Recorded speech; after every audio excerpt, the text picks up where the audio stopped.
What's going on, guys?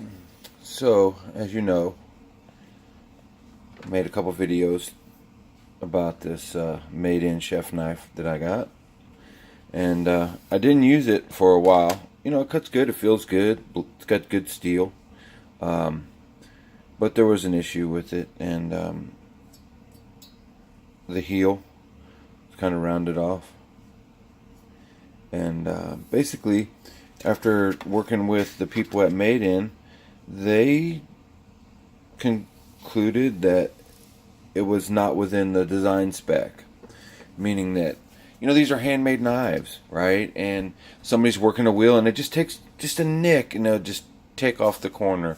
And since they're hand finished and hand final bevel put on them, you know, that can happen. There's going to be manufacturing variants. So what they did is they sent me a new knife. I haven't opened it yet. It's right here. Been waiting a couple days. It's been sitting there, and they told me I could keep the old knife and try to reprofile it if I wanted. And that's exactly what I'm going to do. So let's open up this new one and see.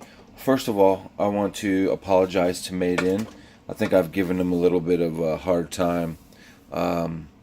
They're a new company. They just started out a couple years ago, and a lot of people use subcontractors to make product, and you know, I really didn't get what they were doing, but now I do. They're going around making deals with companies that are really great at making things, and they're making them in their own name. You know, at first I was like, you know, they're just rebranding other people's stuff, and that's what the world needs, is more rebranded stuff, right? Well, it's not really rebranded stuff. It's redesigned stuff for them from great manufacturers. So I like to apologize to the guys that Made In.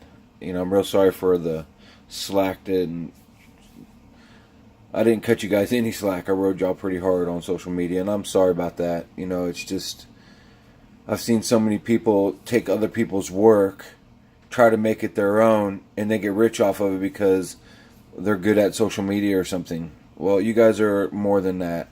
You got great customer service, and you're actually having these companies that make great stuff already redesign stuff based on what you think the industry needs. And that's different than just rebranding somebody's merchandise. Now, I'm a kind of an internet sleuth. You know, I figured out which companies they were using, and you know, and I posted that information, and that really wasn't too fair for them. And it's their right to keep anonymous who's doing their stuff, but I can tell you right now, the people that make these knives, at one point were making the finest chef knife in the world. It was a carbon steel knife, but yeah, I know. I know who Pascal is, and I know what company she owns, and like I said, at one point they were the top people doing everything. Anyways, let's see here. Oh, I want to show this too before we open it up. If you look at your little insert card, you'll see that this little thing doesn't fit correctly the way it's shown. I'll show you what I mean. If you pull this little card out and look at that insert, your knife will not fit in this sleeve that way.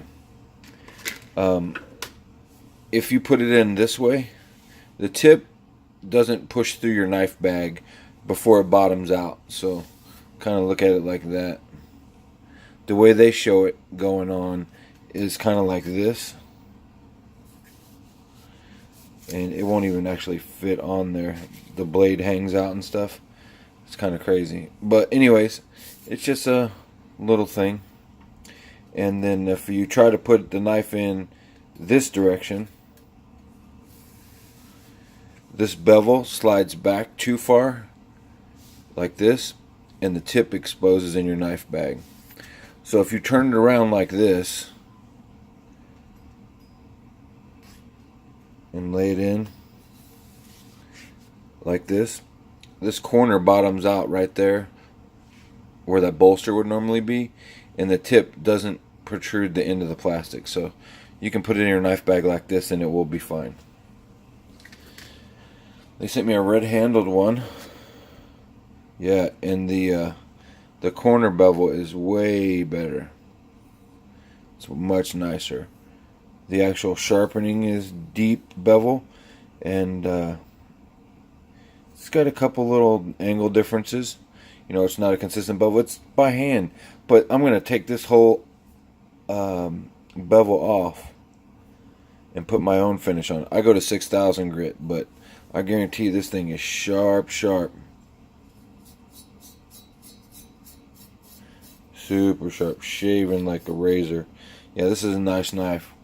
Now I've used it. It was kind of weird getting used to this handle because it's kind of narrow and it's real thin. And when you hold it, you pinch it like this, and you know, rock and chop, or you slice, or you drag. But yeah, I kind of like it after using it for a little while. You just get used to it. Balance is really nice right there in your finger where you grab it, and your thumb drops down on it, and it just lays in your hand really nice. I didn't think I would enjoy the way this gets skinny to thick in the back. It kind of tapers out. But yeah, man, this thing is nice. It's really well balanced. Feels good in your hand, and it's sharp. Now that I've got a real working example of what they're supposed to be selling, I'll do a review video on this knife and do a good quality video and show you what I think about it after I've used it, and maybe even do a sharpening video, how I sharpen. But there's a million sharpen videos out there. It's real simple. Get yourself some stones and learn how to hold a knife and learn how to apex and edge. That's the only critical thing. Now, there isn't information, but I was told that the blade angle is 12 degrees. Really, that doesn't make a lot of difference what the blade angle is, because as long as you apex the edge, you always get a sharp knife, and even if you don't know what the edge is. Well, this one looks longer. Let me see here. Something's a little different on this knife for sure.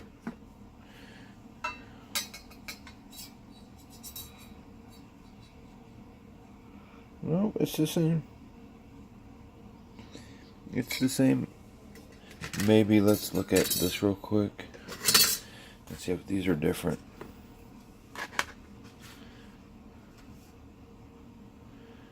No. They are the same. Anyways, thanks Maiden for sending me the correct knife, and it's beautiful. Thank you very much. I look forward to buying some of your other stuff. Take care.